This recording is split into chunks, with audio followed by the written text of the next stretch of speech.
Assalamualaikum warahmatullahi wabarakatuh. Sahabat sehat, selamat bertemu lagi dengan Rumah Akreditasi. Rumah Akreditasi adalah rumah tempat kita belajar, bertanya, dan berdiskusi masalah akreditasi. Kali ini kita akan memberikan tutorial tentang standar 3.2, yaitu tentang pengkajian, rencana asuhan, dan pemberian asuhan. Tutorial ini akan dipandu oleh Dr. Yanto, Surveyor FKTP. Baik, kita pahami dulu tentang standar 3.2 tentang pengkajian, rencana asuhan, dan pemberian asuhan. Pengkajian, rencana asuhan, dan pemberian asuhan itu dilaksanakan secara paripurna. Jadi dilaksanakan secara menyeluruh, ya. Kajian pasien dilakukan secara paripurna, ya, untuk mendukung rencana dan pelaksanaan pelayanan oleh petugas kesehatan profesional dan atau tim kesehatan antar provinsi yang digunakan untuk menyusun keputusan layanan klinis, ya. Jadi kajian pasien ini harus dilakukan oleh tenaga kesehatan yang profesional, ya, yang mampu, yang kompeten untuk melaksanakan kajian, ya, bisa nanti secara individu atau secara tim, ya. Pelaksanaan asuhan dan pendidikan pasien atau keluarga dilaksanakan sesuai dengan rencana yang disusun, dipandu oleh kebijakan atau prosedur, dan sesuai dengan peraturan yang berlaku. Jadi dalam melaksanakan asuhan pasien ini, ya, ini didukung oleh SK, didukung oleh SOP, ya, atau peraturan lain yang berlaku. Ini tentang standar 3.2, ya. Baik, sekarang kita pahami, ya, tentang kriteria 3.2.1, ya. Penapisan atau screening dan proses kajian awal, ya, dilakukan secara paripurna, ya. Ini menyangkut berbagai hal kebutuhan dan harapan pasien, ya, serta mencegah penularan infeksi. Jadi tujuan dilakukan screening atau proses kajian awal, ya, ini adalah untuk memenuhi apa yang dibutuhkan, yang diharapkan pasien, juga untuk mencegah penularan infeksi, ya.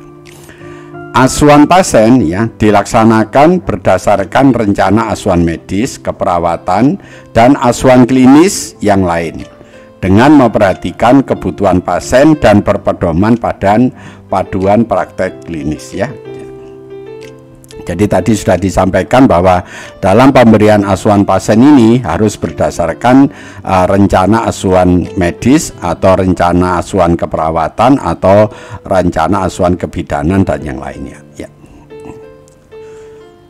Baik, kita sekarang pahami pokok pikirannya. Yang pertama, ya, screening, ya, dilakukan sejak awal dari penerimaan pasien, ya. Hal ini dilakukan untuk memilah pasien, ya, sesuai dengan kemungkinan penularan infeksi, kebutuhan pasien, dan kondisi kegawatan yang dipandu dengan prosedur screening yang dibakukan. Jadi penapisan atau screening ini, ya, untuk memenuhi kebutuhan pasien. Jadi kalau pasiennya gawat, ya, didahulukan, ya. Ada pasien yang harus disendirikan, diisolasi, ada pasien yang perlu bisa digabung dan sebagainya. Dan ini gunanya untuk melakukan screening, ya. Nah, screening ini dilakukan sejak awal saat penerimaan pasien.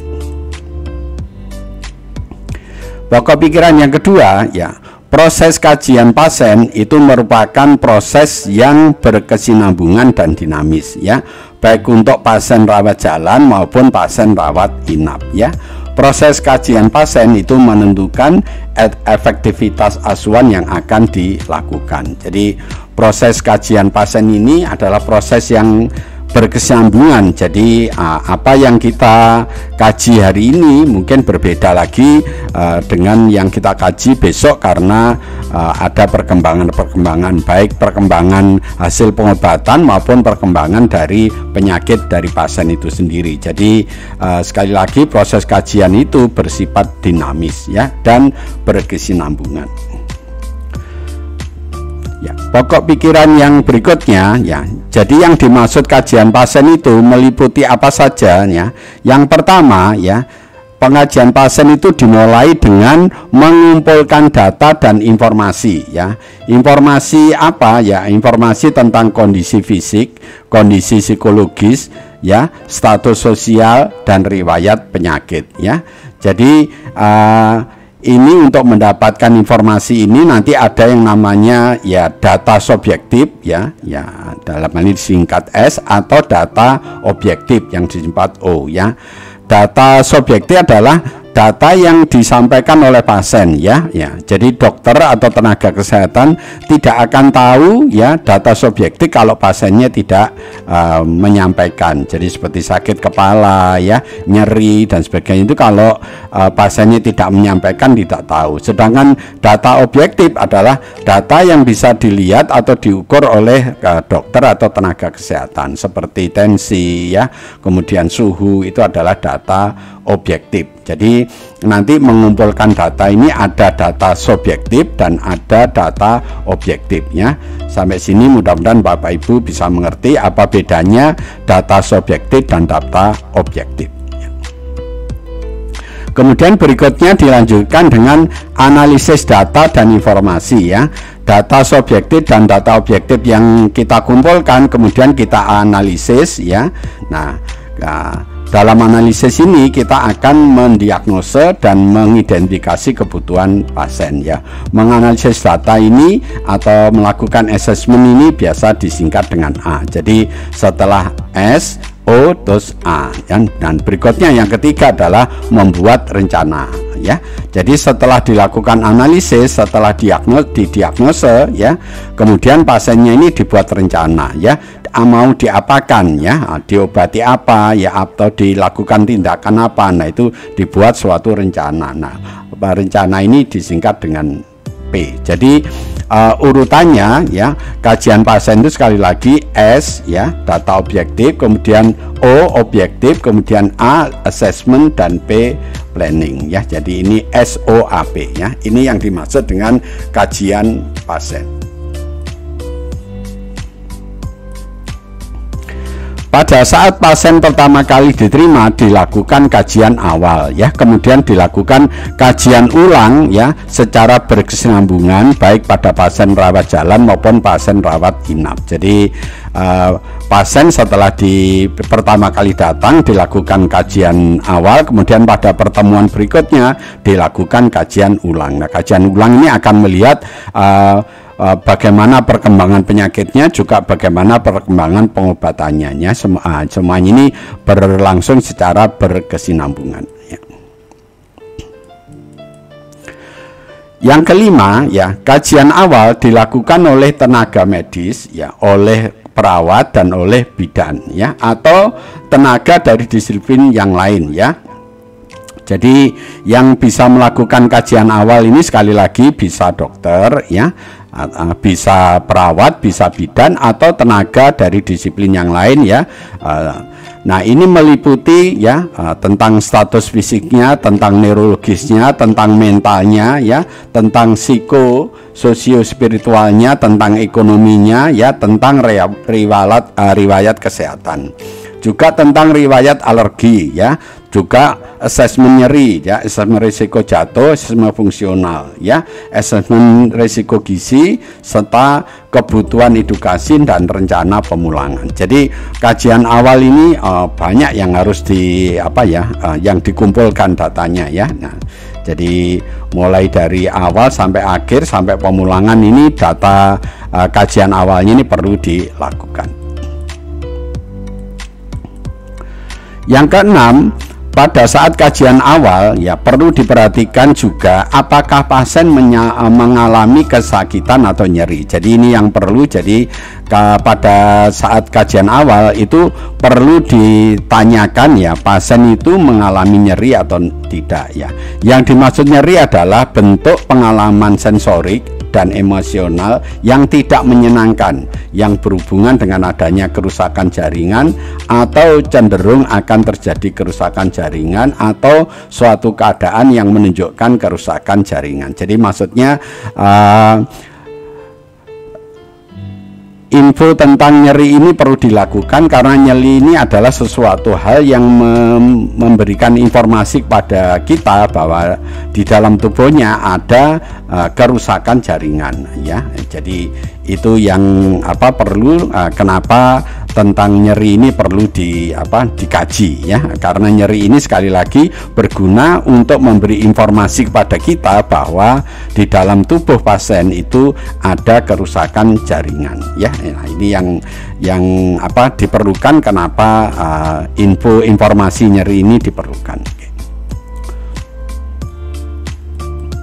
Berikutnya yang ketujuh, kajian pasien dan penetapan diagnosis hanya boleh dilakukan oleh tenaga profesional yang kompeten. Jadi yang boleh melakukan kajian pasien dan penetapan diagnosis itu hanya tenaga yang profesional dan kompeten ya. Nah, tenaga profesional yang kompeten adalah tenaga yang dalam melaksanakan tugas profesinya itu dipandu oleh standar dan kode etik profesi serta mempunyai kompetensi sesuai dengan pendidikan dan pelatihan yang dimiliki serta dibuktikan dengan adanya sertifikat dan kompetensi. Jadi yang boleh melakukan kajian pasien dan boleh mendiagnosa itu hanya tenaga yang profesional.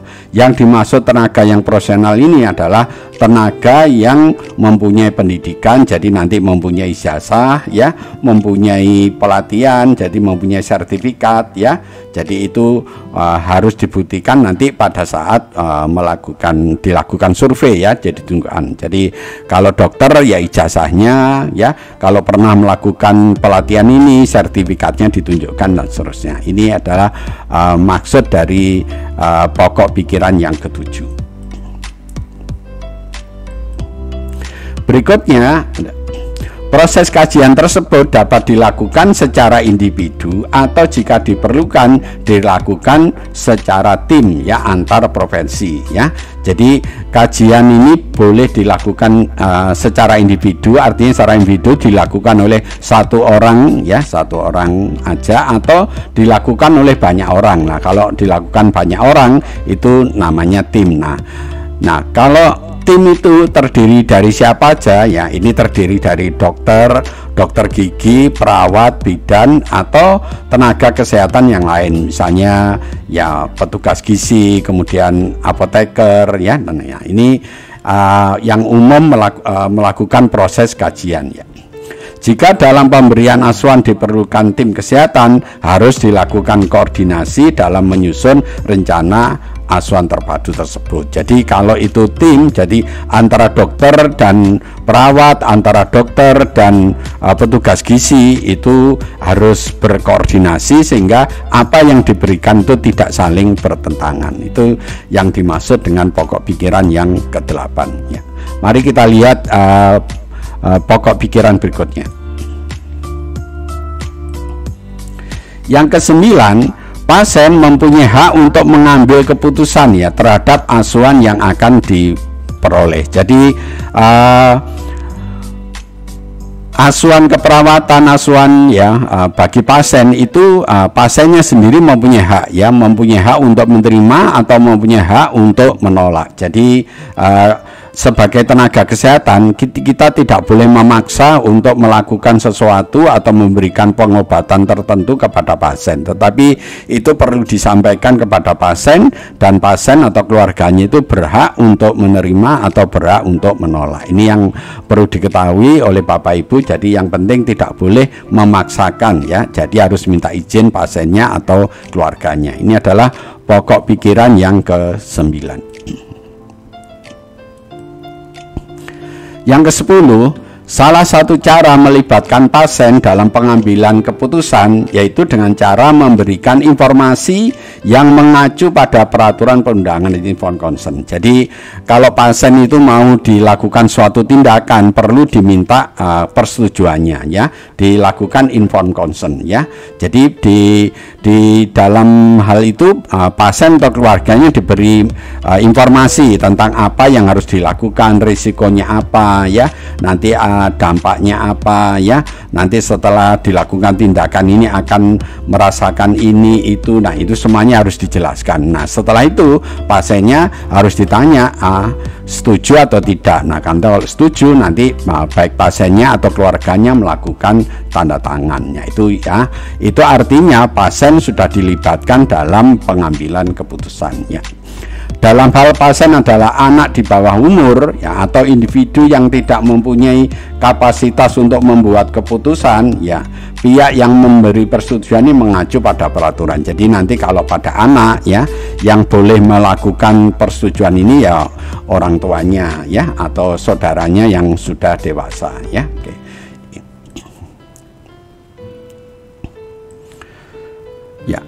Pemberian informasi yang mengacu pada peraturan perundangan itu dapat diperoleh dari berbagai titik waktu dalam pelayanan ya. Misalnya ketika pasien itu masuk rawat inap dan sebelum suatu tindakan atau pengobatan tertentu yang berisiko. Jadi informasi dan penjelasan tersebut diberikan oleh dokter yang bertanggung jawab yang akan melakukan tindakan. Jadi maksudnya pemberian informasi ini akan lebih baik kalau yang melakukan itu adalah dokter yang akan melakukan tindakan itu ya. Kecuali kalau dokter yang mau melakukan tindakan itu tidak bisa, baru boleh diberlakukan oleh dokter lain yang jika dokternya itu berhalangan ya. Jadi ini maksud dari pokok pikiran yang nomor 10.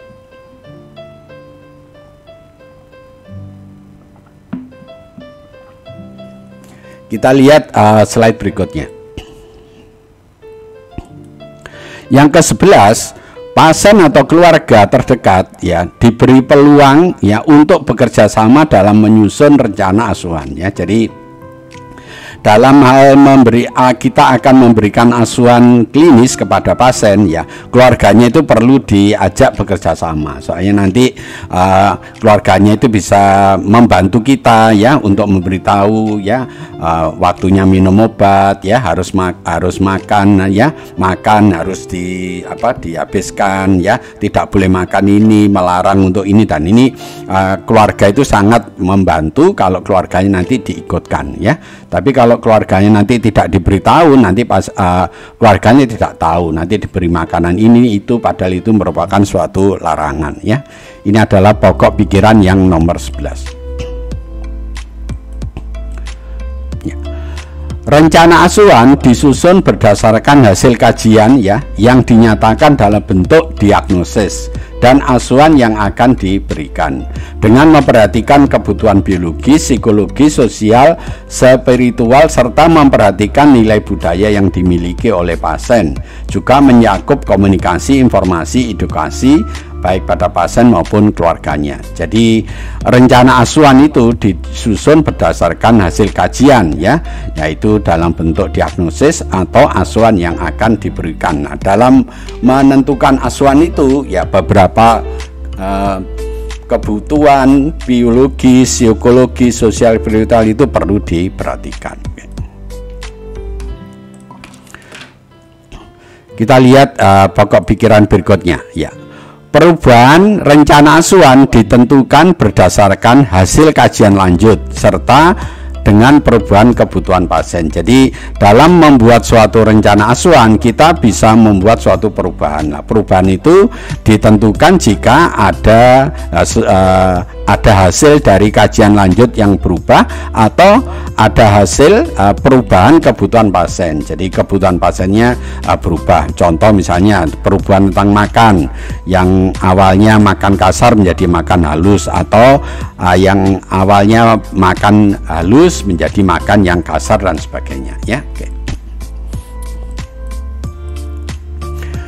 Tenaga medis dapat memberikan wewenang ya secara tertulis untuk melakukan tindakan kedokteran atau kedokteran gigi kepada perawat, bidan atau tenaga kesehatan yang lainnya. Jadi jika tenaga medis baik dokter atau dokter gigi itu berhalangan, itu bisa memberikan pelimpahan wewenang ya secara tertulis ya baik kepada perawat maupun kepada bidan ya.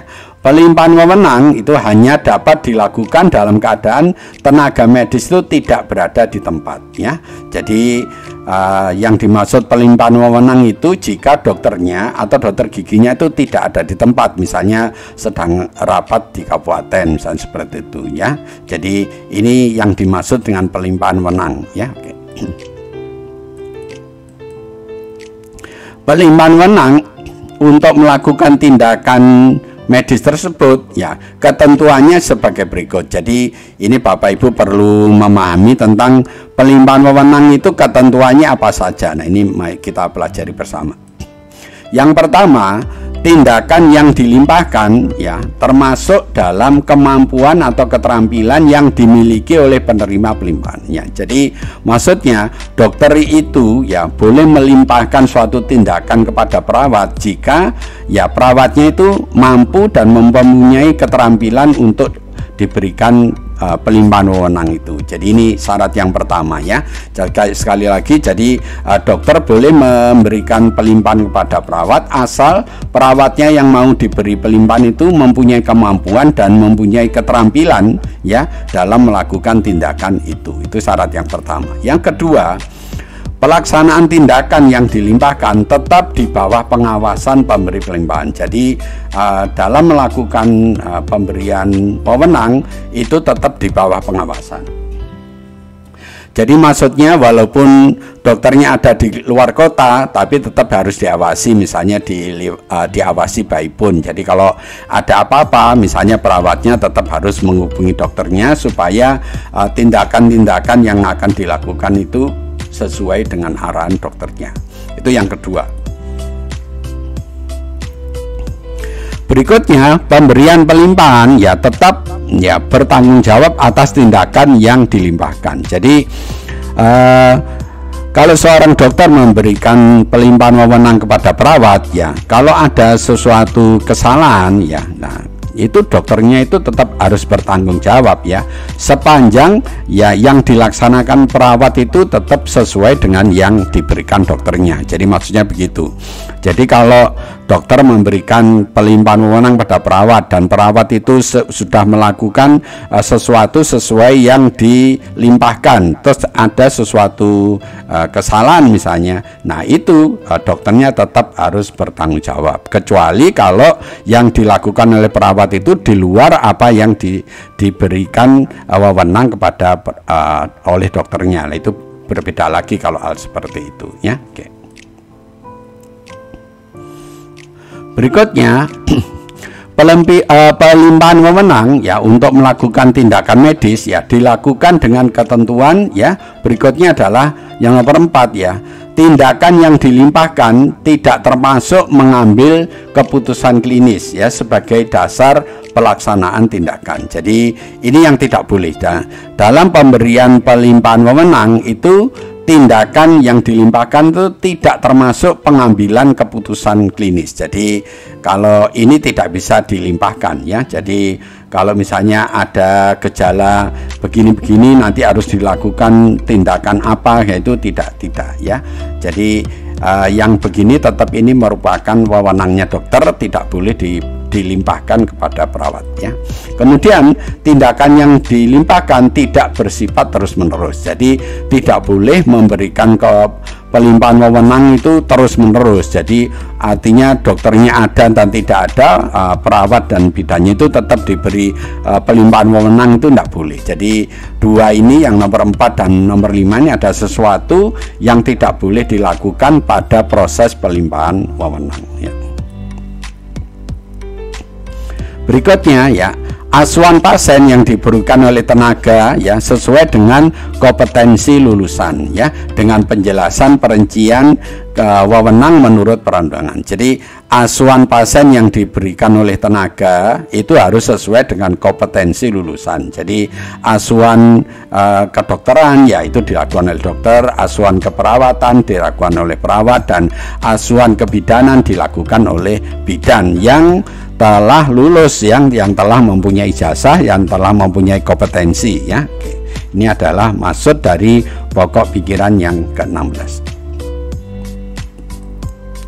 Berikutnya, pada kondisi tertentu, misalnya pada kasus TB atau tuberkulosis dengan malnutrisi misalnya. Jadi ini ada kasus TB dengan malnutrisi, maka perlu penanganan secara terpadu ya terpadu berarti secara tim, baik dilakukan oleh dokter, nutrisionis, dan penanggung jawab TB. Nah, jadi kalau ada pasien TB dengan malnutrisi, berarti perlu ada tim. Timnya itu terdiri dari dokter, nutrisionis, dari gizi, dan program TB.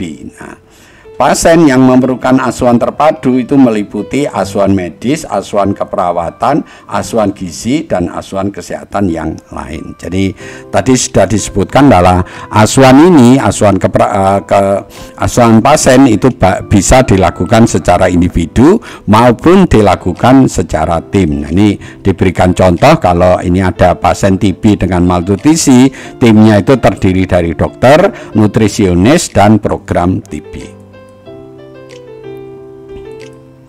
Yang ke-18 ya, untuk meningkatkan luaran klinis yang optimal perlu adanya kerjasama ya antara petugas kesehatan, pasien, dan keluarga pasien ya. Jadi agar ya output klinis itu optimal ya perlu adanya kerjasama. Nah, kerjasama itu siapa aja? Antara petugas pasien dan keluarganya. Jadi pasien itu dalam asuhannya agar optimal, agar memberikan hasil yang baik, itu perlu dilakukan kerjasama yang baik antara petugas kesehatan, pasien, dan keluarga pasien. Kalau ketiganya ini bisa bekerja dengan baik, nanti insya Allah output dari asuhan klinisnya itu akan berjalan optimal dan memberikan hasil yang baik. Baik, itu tentang pokok pikirannya ya. Sekarang kita pahami tentang elemen penilaiannya. Jadi Bapak Ibu tidak bisa langsung mengerjakan EP-nya tanpa melihat, tanpa membaca standarnya, tanpa membaca kriterianya, dan tanpa membaca pokok pikirannya ya.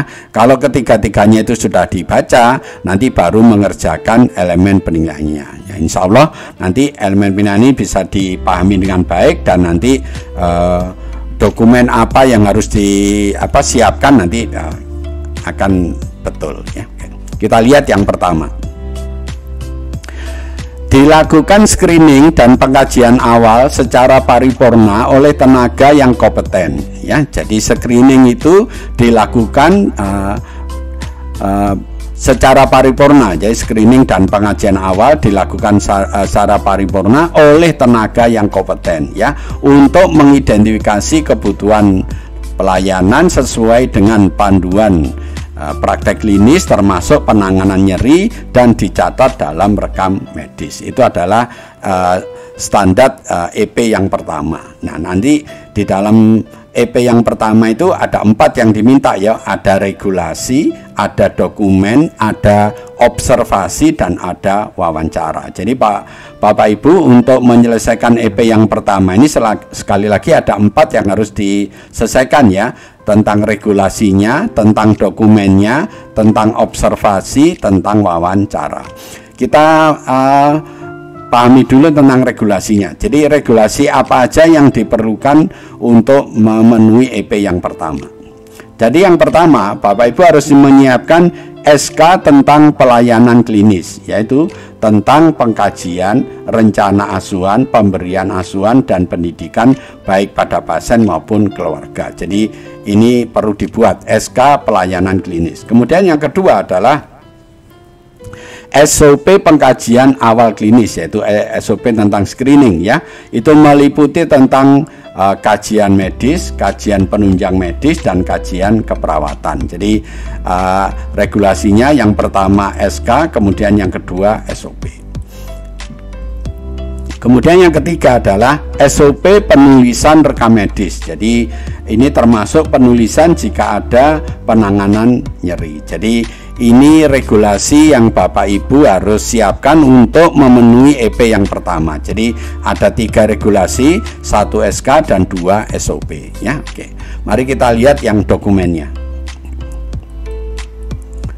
Baik, yang dokumennya apa yang diperlukan? Yang pertama adalah hasil pengkajian awal ya. Baik pengkajian awal yang dilakukan perawat atau dokter yang dituangkan dalam form pengkajian screening ya. Jadi dalam melakukan pengkajian awal biasanya kita menggunakan form. Nah, di form itu harus diisi dengan benar, diisi dengan lengkap, dan itu merupakan bukti tentang hasil pengkajian awal. Nah, ini yang dokumen yang Bapak Ibu harus siapkan. Jadi yang pertama adalah dokumen tentang hasil pengkajian awal. Kemudian yang kedua adalah telaah rekam medis ya. Jadi di dalam rekam medis itu juga perlu dijelaskan tentang ya hasil dari kajian awalnya ini juga termasuk jika ada keluhan nyeri. Jadi dokumen yang kedua yang perlu diberikan adalah tentang rekam medis.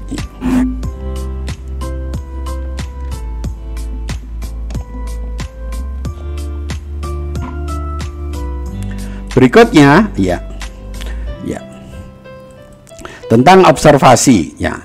Observasi ini akan dilakukan oleh surveyor ya. Jadi surveyor akan melakukan pengamatan. Nah, apa yang diamati oleh surveyor? Nah, ini yang perlu Bapak Ibu ketahui tentang pengkajian awal. Jadi maksudnya surveyor nanti akan melihat ya apa yang dilakukan dokter atau apa yang dilakukan perawat ya dalam proses kajian awal. Nah, ini ya. Jadi nanti akan diawasi baik dari jauh maupun dari dekat ya. Kemudian yang tiga adalah surveyor akan juga mengamati tentang triase. Triase itu proses screening dan triase dalam melakukan lokasi nyeri ya. Jadi sekali lagi dalam observasi ini surveyornya akan melihat ya apa yang dikerjakan dokter atau perawat dalam melakukan kajian awal dan dalam melakukan triase. Sekali itu screening untuk memisah ya pasien itu ya dalam keadaan darurat ya, dalam keadaan biasa ya, dan seterusnya. Oke. Ini tentang observasi. Kemudian yang keempat tentang wawancara ya. Ya. Siapa yang diwawancarai? Yang diwawancarai adalah dokternya, ya, perawatnya atau bidannya. Ini yang diwawancarai oleh surveyor. Diwawancarai tentang apa? Ya, diwawancarai tentang screening dan pengkajian awal secara paripurna. Jadi nanti baik dokternya, perawat maupun bidannya akan ditanyai ya tentang bagaimana melakukan screening dan bagaimana melakukan pengkajian awal secara paripurna ya. Jadi nanti dalam hal ini baik dokter, perawat atau bidan harus melakukan jawaban ya. Jadi memberikan masukan kepada surveyornya. Jadi nanti kalau dalam memberikan masukan itu lengkap ya, nanti berarti hasil wawancaranya ini akan baik. Soalnya ini baik screening maupun pengajian awal ini harus dilakukan secara paripurna ya. Masih ingat tadi ya urutannya adalah SOAP ya, SOAP ya. Jadi harus lengkap ya, harus informasi subjektifnya apa, objektifnya apa, kemudian asesmennya apa, dan perencanaannya apa. Kira-kira cara menjawabnya seperti itu tentang screening dan pengkajian awal. Baik, kita lihat EP yang kedua ya. Dalam keadaan tertentu, jika tidak tersedia tenaga medis, ya dapat dilakukan pelimpahan wewenang secara tertulis kepada perawat atau bidan yang telah mengikuti pelatihan ya untuk melakukan kajian awal medis dan pemberian asuhan medis sesuai dengan kewenangan delegatif yang diberikan ya. Jadi ini tentang pelimpahan kewenangan. Tadi sudah disebutkan bahwa perawat atau bidan itu bisa diberikan pelimpahan wewenang dari dokternya atau ya. Nah, dalam hal ini ada dua yang diminta, yaitu R regulasi dan D dokumen. Jadi Bapak Ibu untuk memenuhi EP yang kedua ini harus menyiapkan regulasi dan menyiapkan dokumen. Nah, ya. Sekarang regulasi apa yang harus disiapkan untuk memenuhi EP yang kedua ini ya? Mari kita lihat ya. Yang pertama adalah SK pelimpahan wewenang. Berarti dalam memberikan pelimpahan wewenang kepada perawat atau bidan itu perlu dibuatkan SK ya, yaitu SK tentang pelimpahan wewenang. Kemudian yang kedua ya, perlu dibuatkan juga SOP, yaitu SOP tentang pelimpahan wewenang ya. Berikutnya adalah dokumen. Sekarang dokumen apa yang perlu disiapkan untuk memenuhi EP yang kedua ya?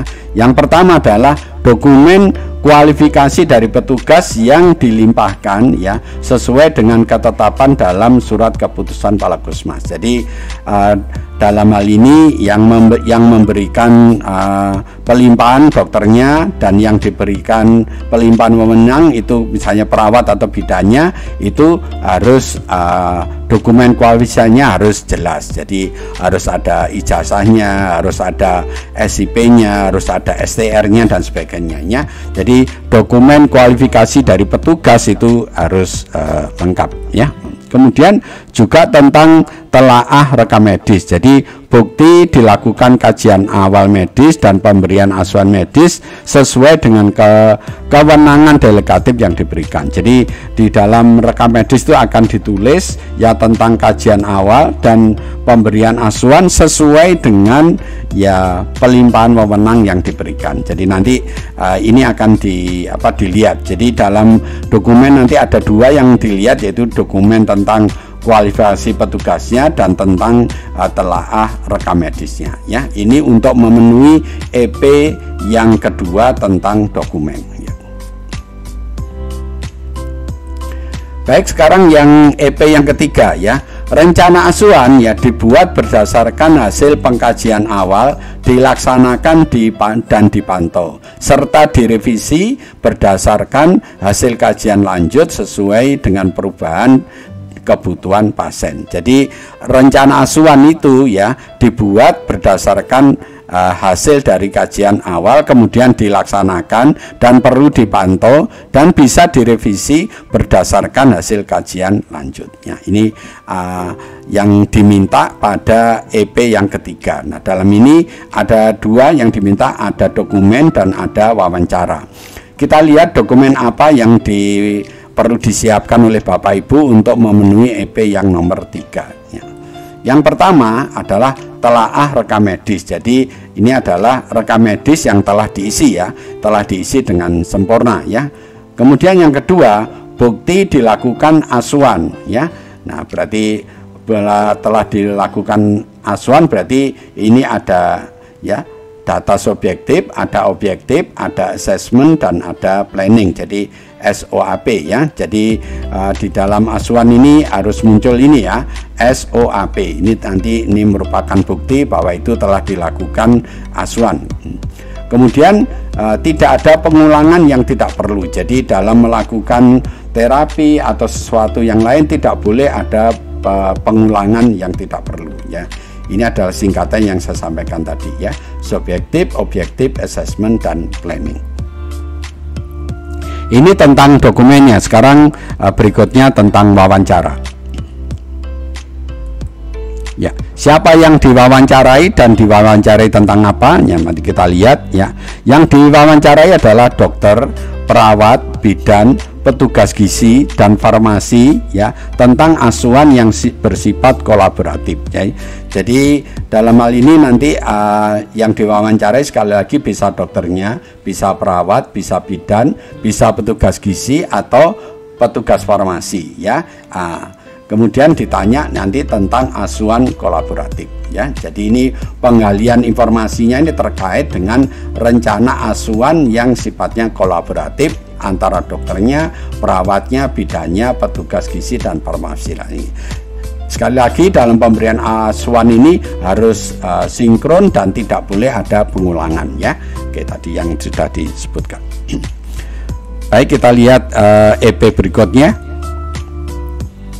Yang keempat ya, dilakukan asuhan pasien ya, termasuk jika diperlukan asuhan secara kolaboratif sesuai dengan rencana asuhan dan panduan praktek klinis dan atau prosedur asuhan klinis agar tercatat di rekam medis dan tidak terjadi pengulangan yang tidak perlu ya. Jadi ini yang EP yang nomor 4 ini intinya dalam melakukan asuhan pasien itu harus tercatat di dalam rekam medis dan tidak boleh ada pengulangan yang tidak perlu. Ada dua yang perlu disiapkan oleh Bapak Ibu tentang dokumen dan tentang wawancara. Mari kita lihat dokumennya dulu ya. Dokumen apa yang perlu Bapak Ibu siapkan untuk memenuhi EP yang nomor 4 ya. Yang pertama adalah catatan perkembangan pasien terintegrasi atau CPPT ya. Jadi dalam memberikan asuhan itu harus dicatat ya dalam catatan perkembangan pasien secara terintegrasi. Jadi di dalam CPPT ini ada catatan baik dari dokternya, dari perawatnya, dari bidannya ya, atau dari petugas gizi. Itu akan dicatat di dokumen yang namanya CPPT dan ini akan dilihat oleh surveyornya. Baik, berikutnya yang kedua adalah tentang wawancara. Jadi dalam pemenuhan EP yang keempat ini siapa yang diwawancarai dan akan diwawancarai apa? Yang pertama yang diwawancarai nanti adalah dokternya, perawatnya, bidannya, petugas gizi dan farmasi. Jadi ini petugas-petugas ini tolong siap untuk memenuhi EP yang keempat. Jadi sekali lagi dokternya, perawat, bidan, petugas gizi dan farmasi itu akan diwawancarai tentang pelaksanaan asuhan pasien. Jadi apa yang wawancaranya tentang apa? Yaitu penggalian informasi tentang asuhan secara kolaboratif. Jadi intinya dalam memberikan asuhan secara kolaboratif baik antara dokter, perawat, bidan, gizi, dan farmasi tidak boleh saling bertentangan, tetapi harus sinkron dan tidak boleh ada pengulangan ya. Soalnya kalau ada pengulangan berarti antara dokter, perawat, bidan, petugas gizi dan farmasi itu tidak melakukan asuhan secara kolaboratif dengan baik ya. Ini adalah untuk memenuhi EP yang nomor 4.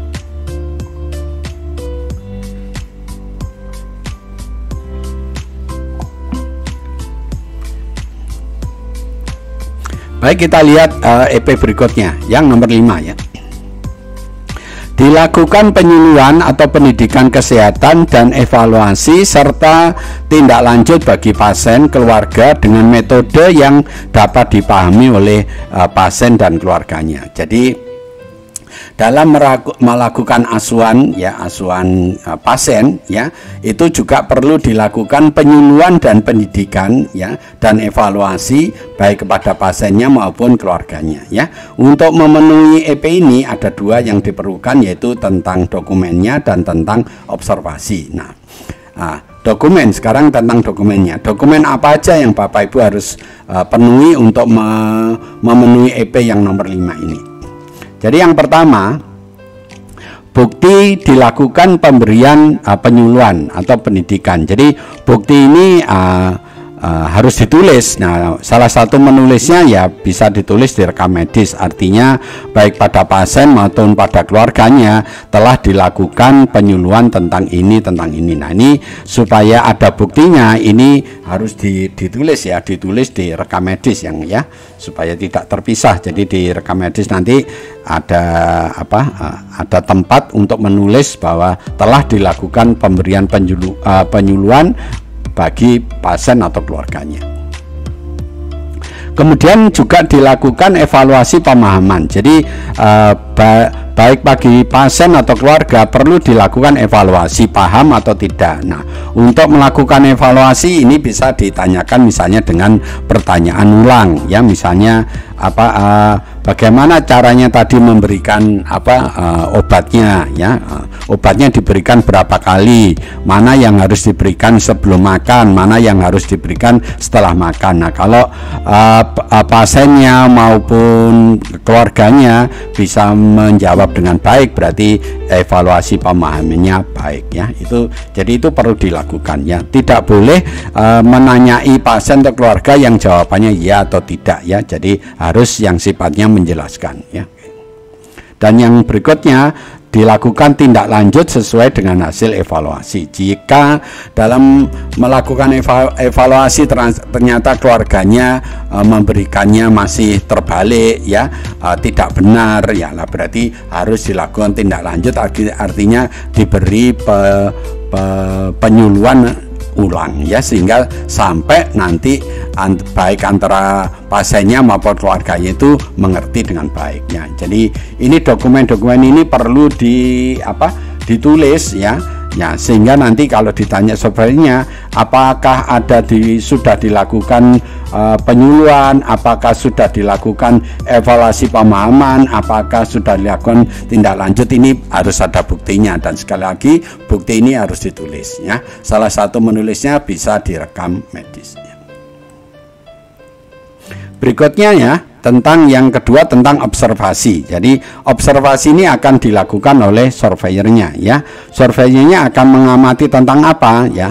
Yang pertama adalah pelaksanaan penyuluhan ya, atau pendidikan baik bagi pasien maupun keluarganya. Jadi nanti surveyor itu bisa melakukan baik dokternya atau perawatnya pada saat memberikan penyuluhan ya, baik kepada pasiennya maupun kepada keluarganya. Nah, saat melihatnya ini bisa dari jauh atau bisa dari dekat. Nah, nanti tergantung dari dokternya atau perawatnya. Kalau dalam penyampaian itu jelas dan juga dilakukan evaluasi pemahaman, juga dilakukan tindak lanjut, berarti nanti observasi tentang ini penyuluhan atau pendidikan bagi keluarga dan pasiennya itu hasilnya baiknya. Jadi ini Bapak Ibu yang harus Bapak Ibu lakukan untuk memenuhi EP yang nomor 5 ini ada 2, yaitu tentang dokumen dan tentang observasi.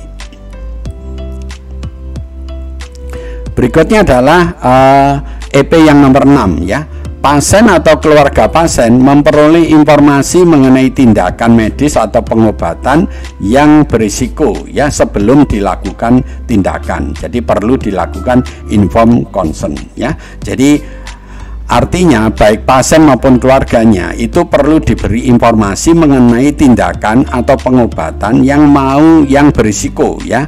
Kalau pengobatan atau tindakan itu berisiko, jadi baik pasiennya maupun keluarganya itu perlu dimintai persetujuan. Jadi pertama diberikan informasi dulu, setelah itu dimintai persetujuan. Pasien boleh setuju, boleh tidak setuju. Nah, itu kalau setuju nanti pasiennya harus menandatangani yang namanya informed consent ya. Oke. Nah, dalam hal ini ada dokumen yang harus Bapak Ibu buktikan bahwa informed consent itu telah dilakukan. Jadi nanti untuk membuktikan EP yang 6 ini apa ya, dokumennya adalah dokumen tentang informed consent. Jadi informed consent yang telah diisi dengan lengkap ya, telah diisi dengan lengkap, jangan lupa yang ditandatangani baik oleh dokternya maupun oleh pasiennya atau oleh keluarganya. Dan ini nanti yang membuktikan ya, di informed consent ini yang akan membuktikan EP yang nomor 6 bahwa pasien atau keluarga itu telah dilakukan informasi mengenai tindakan atau pengobatan yang akan dilakukan. Terima kasih telah menonton video ini. Jika video ini Bapak Ibu anggap baik, tolong kami diberi like dan jangan lupa Bapak Ibu untuk subscribe ya, agar Bapak Ibu tidak ketinggalan jika kami mengupload video-video yang baru. Dan kalau Bapak Ibu ada sesuatu yang kurang jelas, tolong ditulis di komen ya. Dan atau kalau Bapak Ibu ingin dibuatkan materi sesuai yang diinginkan, tolong juga menulis di komen. Cuma ini antriannya sudah panjang, jadi harus bersabar. Dan yang terakhir, tolong bantu kami untuk share video ini kepada saudara kita yang lain, agar saudara kita yang lain itu ikut menikmati manfaat dari video ini ya. Lebih kurangnya saya mohon maaf. Mari kita akhiri tutorial kali ini dengan membaca hamdalah. Alhamdulillahirabbil alamin. Wassalamualaikum warahmatullahi wabarakatuh.